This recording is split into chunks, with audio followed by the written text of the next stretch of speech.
The 2-minute silence is the most powerful part of the Remembrance Sunday ceremony, and I often wonder just what exactly people really think about as they stand still. I guess they'll be very mixed, and if I'm honest, my own reflections range from the profound thoughts about courage and suffering to the more profane, like, well, wondering what everybody else is thinking. But I quite often reflect on something I saw many years ago on television and which had a profound effect on me. It was a series of photos that had been taken by a war photographer. This particular war did not involve the British, but it described an incident which can happen to any soldier and any civilian in any war. These pictures were taken in Vietnam, and they told a story which to me epitomised the terrible and inhuman savagery of war, wherever it's fought. The first photograph showed a field of battle between American soldiers and the Viet Cong, both sides fighting with desperate ferocity over a small bridge. The surrounding land had been an open field, but it was now pitted with earthy craters and looked more like the surface of the moon. The second photograph showed US soldiers staring into what looked like a pit filled with the dead bodies of local Vietnamese civilians. One of them was a young woman who was pitifully clutching an infant. But on closer inspection, one of the soldiers had noted that the infant was still alive. The third photograph showed a young US medic gently prizing the child from his dead mother's arms. The little boy was conscious, and at first it must have seemed like a miracle to the soldiers. But it was a tainted miracle, because he was not only traumatised by having just witnessed the killing of his mother, but he had sustained terrible head injuries, and he needed urgent medical help. Photograph number 4 showed the child sitting upright on a table in a tent, and soldiers looking on as the medic tried to apply some critical first aid. It was very clear that he needed to go to hospital immediately, but the nearest hospital was many miles away.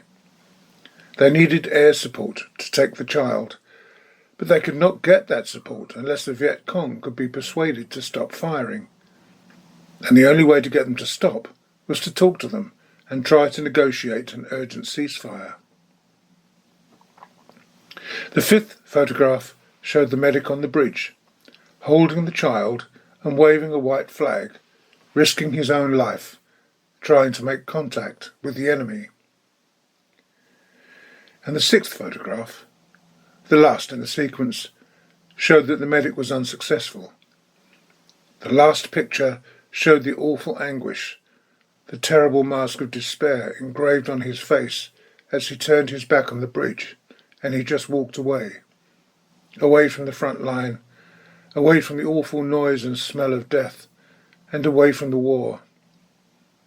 He didn't even look back, as the child he never knew, the child he tried so desperately to protect, closed his eyes and quietly died in his arms.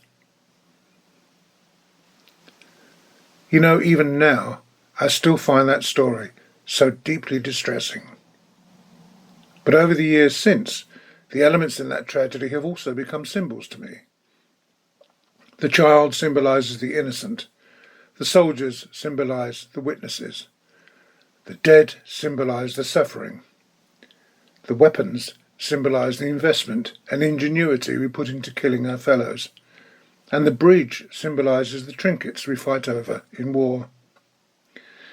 But in all the filth, the death and the horror, that medic symbolises to me, as a human being, the man who, even in the worst situation imaginable, was still able to express empathy, compassion, and a kind of love that we are all capable of if we let it in. Yes, he failed, but it was his dignity that shone through. To him there was something more important than a small bridge to worry about, and it was here that he did his bit and showed his true worth.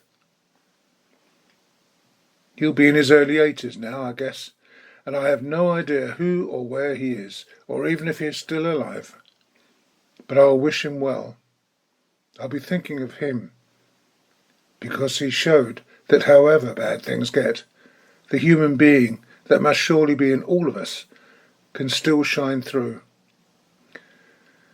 I'll be thinking of him because in all the despair of that madness we call war, his compassion gave me hope for mankind.